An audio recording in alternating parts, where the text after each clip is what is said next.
Today, I'm going to show you how stylists think when they want a woman to walk into a room and have everyone stop to look at her.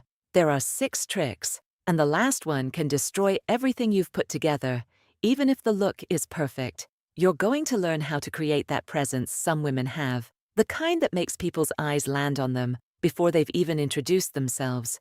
Each trick solves a different problem: structure, balance, highlight, silhouette, lightness. And when they all come together, the look stops being clothes and starts being identity. The last trick is the most powerful, and I save it for last because without it, the other 5 never reach their full potential. But I'll start with the simplest one, which is also what transforms how people perceive you before you even open your mouth. Trick 1. The visual authority frame. You know that woman who walks into a room and seems to occupy the space differently? Who, without saying a word, radiates presence. Almost always, the difference starts at the top of the look, because that's where people's gaze lands first. Shoulders, décolletage, posture, all of this forms a kind of frame around the face. And when that frame has structure, the look communicates something before the woman even opens her mouth. Stylists call this the visual authority frame. The clothes don't just cover, they sustain. A well-cut white shirt does this. A light blazer with structured shoulders does this. A tailored vest, a blouse with a sleeve that holds its shape, all of this organizes the image and makes the woman appear more confident, more elegant, more important. Think of a concrete combination: a beige blazer with an off-white blouse, straight white pants, and nude slingbacks, or a structured white shirt with dark jeans, a cognac belt, and gold earrings. What do these looks have in common? Neither looks like it was thrown together in a hurry. The woman appears supported by the clothing, not abandoned in it.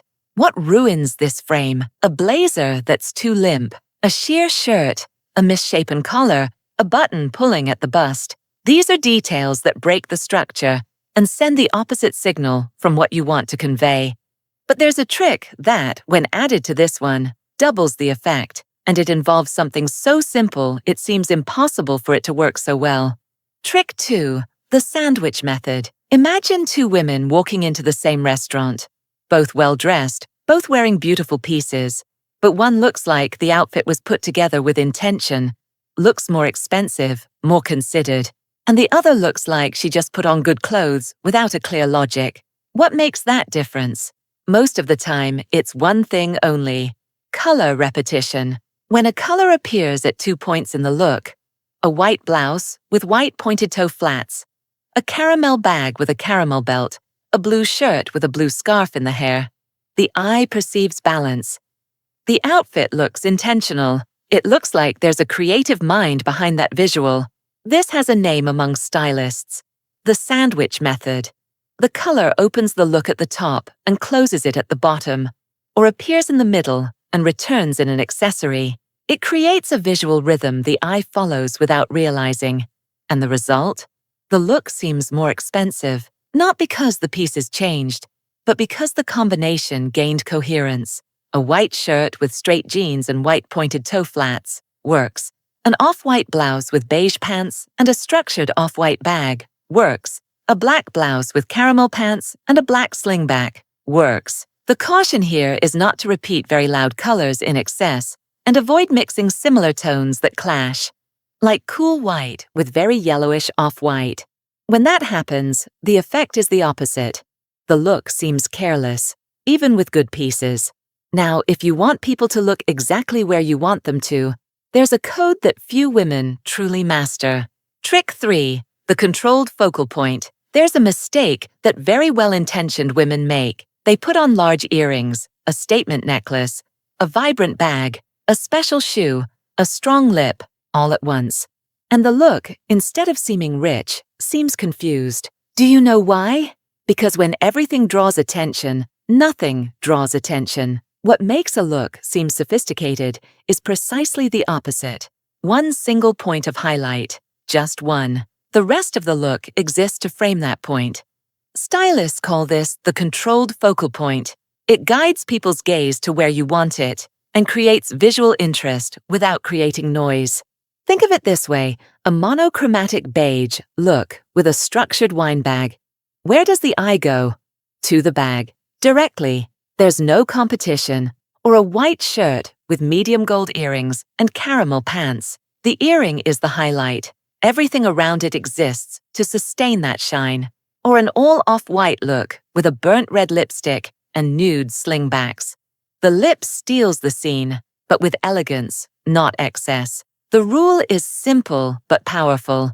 One strong detail looks like luxury. Many strong details look like effort. But there's a trick that goes beyond the accessory. It works with the entire body, and it's what transforms the silhouette of an ordinary look into one that elongates, slims, and sophisticates. Trick 4. Visual continuity. Think of a look with many color divisions on the body. A colorful blouse, a contrasting belt, different pants, a dark shoe.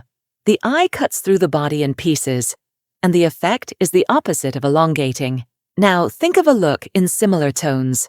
Beige with off-white, sand with caramel, chocolate with cognac. The eye travels the look from top to bottom without interruption. It seems cleaner, taller, more elegant.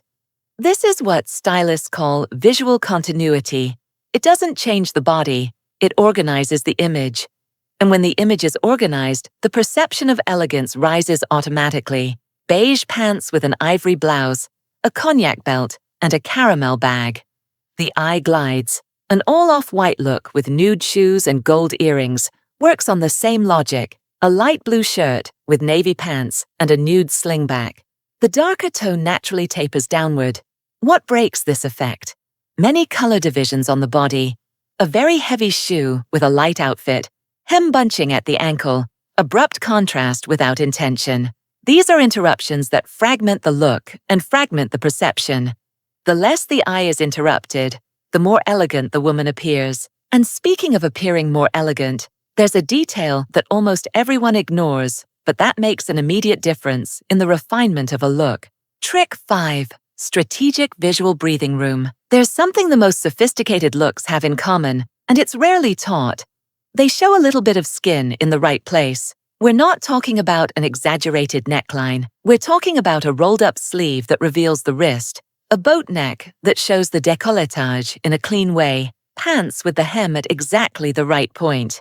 Not bunching at the shoe, not covering the ankle.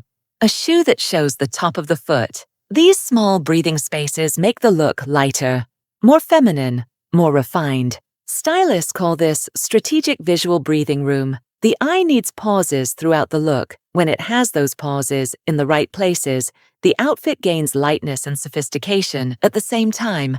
A white shirt with rolled-up sleeves, straight beige pants, and a caramel mule, light and elegant. A boat neck blouse with white pants and a gold bracelet. The décolletage shows, but with class. A midi dress with thin strap nude sandals. The ankle appears and the effect is elongation. What ruins it? An exaggerated neckline, a sleeve covering the hand, pants bunching at the shoe, a look that's closed off from head to toe. The feeling is heaviness, and heaviness rarely looks elegant. An elegant woman doesn't show too much. She shows just enough in the right place. And there's one last thing that can destroy everything you've already put together, no matter how perfect the look is. It's the finish. And this is the most powerful code of all.